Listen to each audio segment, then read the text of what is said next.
ஹே good morning everyone. அனைவருக்கும் வணக்கம். So இன்னைக்கு தேதி பார்த்தீங்கன்னா 15 ஆகஸ்ட் 2026 சனிக்கிழமை. தினமணியில் இருக்கிற இம்பார்ட்டன்ட் நியூஸஸ் பார்க்கலாம். ஸோ அனைவருக்கும் இனிய சுதந்திர தின நல்வாழ்த்துக்கள். ஓகே, நாட்டினுடைய 80வது சுதந்திர தினத்தில் நம்ம இருக்கோம். ஓகே, சரி. ஓகே, இன்னைக்கு ஃபஸ்ட்டு வந்தோன்னா, இன்னைக்கு சுதந்திர தினம்ன்றதுனால செங்கோட்டையில் தேசிய கொடி ஏற்றுகிறார் பிரதமர் மோடி. ஸோ நாடு முழுவதும் பலத்த பாதுகாப்பு.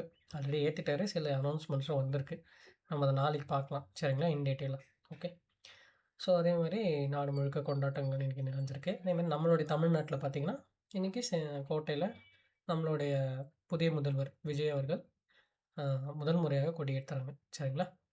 ஸோ அதுவும் முடிஞ்சது நல்லபடியாக. அதே மாதிரி நிறைய விருதுகளும் அவர் கொடுத்துருந்தாரு, முன்னாடி அறிவித்த விருதுகள். ஸோ அதெல்லாம் வந்து இன்றைக்கி தான் கொடுத்தாரு. ஸோ அதையும் நம்ம நாளைக்கு இன் டீட்டெயிலாக பார்க்கலாம். ஓகே, சரி. ஸோ ஸ்ட்ரெயிட்டாக கண்டென்ட்குள்ளே போயிடலாம். வேறு பெருசாக இல்லை, இன்றைக்கி ஃபுல்லாகவே சுதந்திர தின நிகழ்ச்சிகள் அதை பற்றி தான் இருந்துச்சு.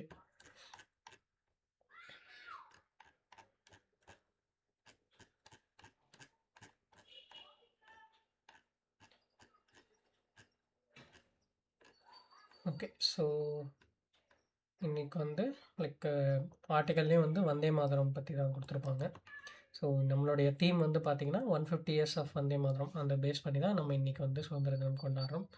அது மட்டும் இல்லாமல் இன்றைக்கி செங்கோட்டையில் வந்து பார்த்திங்கன்னா வந்தே மாதரம் வந்து பாடப்பட்டிருக்கு, சரிங்களா. எப்போயுமே வந்து நம்ம தேசிய கீதம் பாடுவோம், பட் இன்னைக்கு நம்ம வந்தே மாதரமும் பாடியிருக்கோம். ஓகே, ஸோ இன்றைக்கி எடிட்டோரியல் என்ன கொடுத்துருக்காங்கன்னா, அதிகரிக்கும் மின்ம மோசடி அப்படின்ற டாப்பிக்கில் ரீசெண்டாக நடக்கக்கூடிய இந்த டிஜிட்டல் அரெஸ்ட் அப்படின்ற ஒரு கான்செப்ட் இருக்கு இல்லையா, அது வந்து நிறைய வந்து நடந்துகிட்ருக்கு. அதுவும் நார்த் இந்தியாவில் நிறைய இந்த மாதிரி நடக்குது அப்படின்றத இங்கே கொடுத்துருக்காங்க. ஸோ இந்த எண்ம மோசடிகளை எப்படிலாம் வந்து இது பண்ணலாம், எப்படிலாம் வந்து நம்மளை அதில் வந்து தற்காத்துக்கலாம் அப்படின்ற ஒரு வழிமுறைகளையும் வந்து மத்திய மாநில அரசுகள் வந்து ஏற்படுத்தணும் அப்படின்றத வந்து இங்கே வலியுறுத்தி ஆர்டிக்கல் முடிச்சிருக்காங்க. ஓகே, ஜஸ்ட் ஒரு டைம் ஃப்ரீயாக இருந்தீங்கன்னா ரீட் பண்ணி பாருங்கள் தினமணி பேப்பரில். ஓகே, சரி. அடுத்து பார்த்தோன்னா, நேற்று வந்து நம்மளுடைய குடியரசுத் தலைவர் திரௌபதி முர்மு அவர்கள் நாட்டு மக்களுக்கு உரையாற்றினாங்க சுதந்திர தினத்தை முன்னிட்டு. ஸோ அதில் மத்திய அரசு கொண்டு வந்த ரீசெண்டாக கொண்டு வந்த மசோதாக்கள், இந்த மாணவர் போராட்டம், அதை பற்றிலாம் கூட பேசியிருந்தாங்க, சரிங்களா. ஸோ சுதந்திரத்தை பற்றியும் பேசியிருந்தாங்க. ஓகே, 80 ஆண்டுகால வளர்ச்சி, அதை பற்றி எல்லாமே. ஓகே, ஸோ நமக்கு அது பெருசாக தேவையில்லை.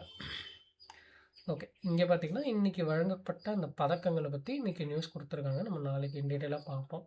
ஸோ கிட்டத்தட்ட 1057 பதக்கங்கள் வந்து அறிவிச்சிருக்காங்க. ஓகே, அதே மாதிரி பார்த்திங்கன்னா சிஆர்பிஎஃப் டிஐஜி தினகரன் அவர்களுக்கு குடியரசுத் தலைவர் வந்து காவல் பதக்கம் வந்து கொடுத்துருக்காங்க. ஓகே, ஸோ அதை பற்றி இங்கே கொடுத்துருக்காங்க. ஜஸ்ட்டு பேர் மட்டும் ஞாபகம் வச்சுக்கோங்க.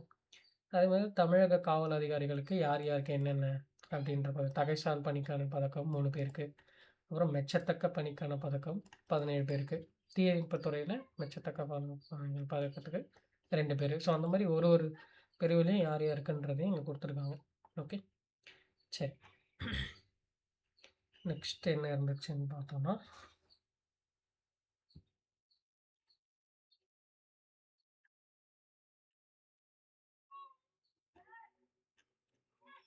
ஸோ நாடு முழுக்க சுதந்திர தின கொண்டாட்டம் தான். நேற்று மோடி அவர்களும் வந்து பேசியிருந்தார். அதே மாதிரி 14ஆம் தேதி வந்து நம்ம அந்த உயிர் தியாகம் செஞ்சவங்கள ஒரு நினைவு கூர்ற தினமாக வந்து கடைபிடிக்கப்பட்டிருக்கு. ஓகே, ஸோ இது எப்போத்துலேருந்து நம்ம பண்ணிகிட்ருக்கோம்னு பார்த்தீங்கன்னா 2021 தான் இந்த தினத்தை வந்து நம்ம கடைபிடிக்கிறோம், சரிங்களா.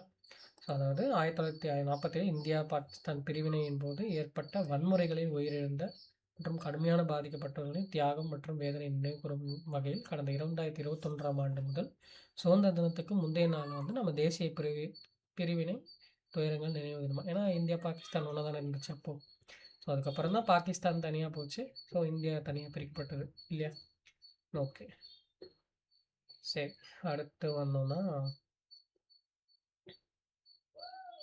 ஸோ நம்மளுடைய ராஜ்நாத் சிங் ஒரு அப்டேட் ஒன்று கொடுத்துருக்காரு. என்னென்னு பார்த்தீங்கன்னா, இந்தியாவின் பாதுகாப்பு தளவாட ஏற்றுமதி வந்து கிட்டத்தட்ட 38,000 கோடியாக வந்து உயர்ந்திருக்கு அப்படின்றத ஒரு டேட்டாவை நமக்கு வந்து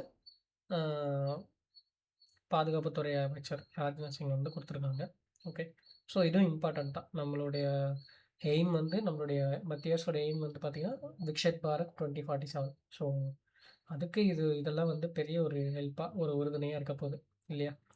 ஸோ அதான் இங்க குடுத்துருக்காங்க. கடந்த 10 ஆண்டுகள்ல ஏற்றுமதி ஆனது இதுதான் வந்து மிகப்பெரிய ஒரு ஏற்றுமதி மான ஒரு தொகை. ஓகே. இந்த அளவுக்கு வந்து நம்ம எக்ஸ்போர்ட் பண்ணியிருக்கோம். ஓகே. சரி.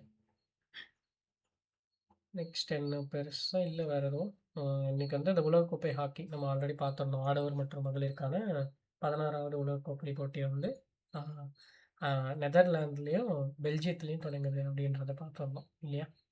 ஸோ அதான் இங்க குடுத்துருக்காங்க. ஓகே. அத மட்டும் ஞாபகம் வச்சுக்கோங்க.